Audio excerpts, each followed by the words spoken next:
দেশের সর্বদক্ষিণের সীমান্ত জনপদ টেকনাফের প্রধান খাল কায়ুকখালী খাল সহ বেশিরভাগ খাল অবৈধভাবে দখল হয়ে যাওয়ায় অল্প বৃষ্টিতেই ডুবে যায় পৌরসভার সিংহভাগ এলাকা। খালের পাড় ভরাট করে গড়ে তোলা হয়েছে নানা অবৈধ স্থাপনা। স্থানীয় প্রশাসন বলছে, উচ্ছেদের দায়িত্ব পানি উন্নয়ন বোর্ডের হলেও অবৈধ দখলদারদের তালিকা তৈরি করে উচ্ছেদ অভিযান চালানো হবে। পূর্বে নাফ নদী, দক্ষিণ ও পশ্চিমে বঙ্গোপসাগর, মাঝখানে প্রায় ১৫০ বর্গ মাইলের ছোট্ট এক জনপদ টেকনাফ। এখানে পানি চলাচলের জন্য ১০টি খাল থাকলেও সময়ের সাথে ভরাট ও অবৈধ দখলদারদের কবলে চলে গেছে এগুলোর সিংহভাগ অংশ।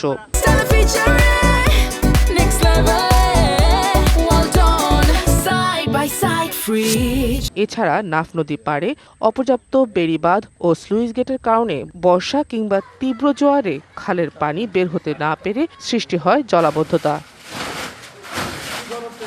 টেকনাফে পানি নিষ্কাশনের প্রধান পথ কায়ুকখালী খাল, যেটির ৬০ ফুট প্রস্থ কমে এখন প্রায় অর্ধেক। এছাড়া নদী পাড়ে অপর্যাপ্ত বেড়িবাঁধ ও সরু সুইচ গেটের কারণে নামতে পারে না বৃষ্টির পানি। আগে খাল আসা যাওয়া পানি আছে, এখন আসা যাওয়া বন্ধ হয়ে গেছে। খাল বন্ধ করে ফেলে আকাশুলি দিয়ে ৩ নান গেট দিয়ে জেলিয়ে পাড়া, ফুলের ডেল, চৌধুরী পাড়া, ওই রঙ্গাহালি সব ডুবে যায়। আগে যেটা পুরান সুদ ছিল ওই সুদটা আবার নতুন করে দিতে হবে।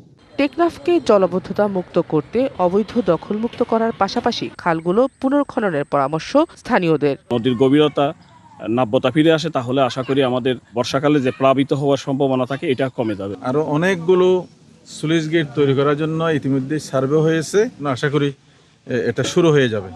এই জলাবদ্ধতাটা অনেকটাই আমাদের কমে আসবে।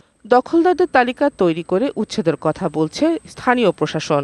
এই খালটি খননের দায়িত্ব আসলে পানি উন্নয়ন বোর্ডের। আমি মনে করি খাল খননগুলো সঠিকভাবে হলে অবৈধ স্থাপনাগুলো আস্তে আস্তে উচ্ছেদ হওয়া শুরু হবে, এবং এই অবৈধ স্থাপনাগুলো উচ্ছেদ না হলে এই পানি জলাবদ্ধতা নিরসন করা সম্ভব নয়। যদি কোনো অবৈধ স্থাপনা থাকে তাহলে সেই জায়গার অবস্থা স্থাপনার বিরুদ্ধে আমরা রুটিন ওয়ার্ক হিসাবে উচ্ছেদ কার্যক্রম পরিচালনা করি।